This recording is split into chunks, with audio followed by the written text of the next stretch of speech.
ಮೇಲೆ ಗಮನಿಸ್ತಾ ಹೋಗಬಹುದು. Any time any decision, any time, ಯಾವುದೇ ಕ್ಷಣ ಯಾವುದೇ ನಿರ್ಧಾರ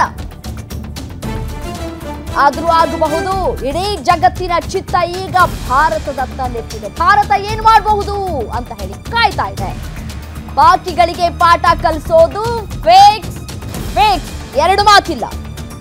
ಯುದ್ಧಕ್ಕಾಗಿ ಮೊದಲ ಹೆಜ್ಜೆ ಇಡುತ್ತಾ Bharat. No first rules break ಆಗೋದು ಫಿಕ್ಸಾ? ವಾರ್ ರೂಮ್ ನಲ್ಲಿ ರೆಡಿ ಆಗ್ತಾ ಇದೆಯಾ ಬೇಗ್ ಪ್ಲಾನ್ಗಳು? ಯುದ್ಧನ ದಾಳಿನ? Bharat big decision. Any time any decision, ಯಾವ ಕ್ಷಣ ಯಾವ ಟೈಮ್ ಅಂತ ಲೆಕ್ಕ ಇಲ್ಲ. ಏನ್ ಬೇಕಾದ್ರೂ ಆಗಬಹುದು. ದಾಳಿ ಮಾಡಬಹುದು ಅಥವಾ ಯುದ್ಧ ಮಾಡಬಹುದು. ನಮ್ಮ ಸೇನೆ ಸನ್ನದ್ಧವಾಗಿದೆ. ಇಡೀ ಜಗತ್ತಿನ ಚಿತ್ತ ಈಗ ಭಾರತದತ್ತ ನೆಟ್ಟಿದೆ. ಭಾರತ ಏನ್ ತೀರ್ಮಾನ ಕೈಗೊಳ್ಳುತ್ತೆ ಅಂತ ಹೇಳಿ ಇಡೀ ದೇಶ ನಮ್ಮ ಭಾರತದತ್ತ ತಿರುಗಿ ನೋಡ್ತಾ ಇದೆ. ಮುಂದಿನ 24ರಿಂದ 36 ಗಂಟೆಯಲ್ಲಿ ಸೇನೆ ದಾಳಿ ಮಾಡುತ್ತೆ ಅಂತ ಹೇಳಿ ಪಾಕ್ನ ಸಚಿವರು ಹೇಳಿದ್ರು. ಅದರಂತೆ ಏನಾದ್ರೂ ಆಗಬಹುದು. ನೋ ಫಸ್ಟ್ ರೂಲ್ಸ್, ಎಲ್ಲವನ್ನೂ ಕೂಡ ಬ್ರೇಕ್ ಮಾಡುತ್ತೆ ಭಾರತ. ವಾರ್ ರೂಮ್ ನಲ್ಲಿ ಬಿಗ್ ಪ್ಲಾನ್ಗಳು ಕೂಡ ರೆಡಿ ಆಗ್ತಾ ಇದೆ. ಯುದ್ಧನ ದಾಳಿನ? Wait and watch. ಮಧ್ಯಾಹ್ನ 3 ಗಂಟೆಗೆ ಅದಕ್ಕೆ ಸರಿಯಾದ ಉತ್ತರ ಸಿಗುತ್ತೆ. ಇಡೀ ದೇಶ ಕಾಯ್ತಾ ಇದೆ ಭಾರತ ಏನ್ ನಿರ್ಧಾರವನ್ನ ಕೈಗೊಳ್ಬಹುದು ಅಂತ ಹೇಳಿ.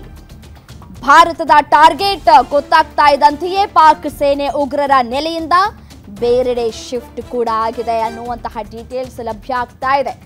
ಯಾವಾಗ ನಮ್ಮ ಭಾರತದ ಸೈನಿಕರ ಜೊತೆ ಪ್ರಧಾನಿ ನರೇಂದ್ರ ಮೋದಿ ಅವರು ಮಾಹಿತಿಯನ್ನ ಕೂಡ ಕಲೆ ಹಾಕೋದಕ್ಕೆ ಶುರು ಮಾಡಿದ್ರು, ಆವಾಗಲೇ ಪುಕ್ಕ ಆವಾಗಲೇ ಭಯ ಶುರುವಾಗೋಗ್ಬಿಟ್ಟಿದೆ. ಆಗಲಿಂದಲೇ ಮಾಧ್ಯಮದ ಮುಖಾಂತರ ಬಂದು ಹೇಳಿಕೆ ಬಿಡುಗಡೆ ಮಾಡಿ ಭಯವನ್ನ ಕೂಡ ವ್ಯಕ್ತಪಡಿಸಿದ್ದಾರೆ ಪಾಕಿಸ್ತಾನಿಯರು. ಎರಡೂ ದೇಶಗಳನ್ನ ತಟಸ್ಥಗೊಳಿಸೋದಕ್ಕೆ ಒಂದಷ್ಟು ಪ್ರಯತ್ನಗಳು ಕೂಡ ಆಗ್ತಾ ಇದೆ. ಇದು ಸತ್ಯ ಹೌದು. ಬಟ್ ಆದ್ರೆ ಭಾರತ ತನ್ನ ಸ್ಟ್ಯಾಂಡ್ ಅನ್ನ ಹಿಂದೆ ತೆಗೆದುಕೊಳ್ಳುವ ಮಾತೇ ಇಲ್ಲ.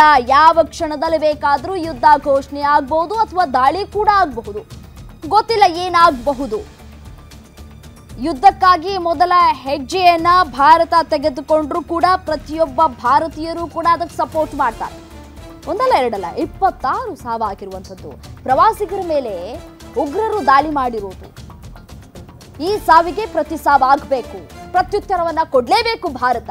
ಪ್ರತಿಯೊಬ್ಬ ಭಾರತೀಯನ ರಕ್ತ ಕುದಿತಾ ಇದೆ ಯಾವಾಗ ಪ್ರತಿ ದಾಳಿ ಆಗುತ್ತೆ ಅಂತ ಹೇಳಿ.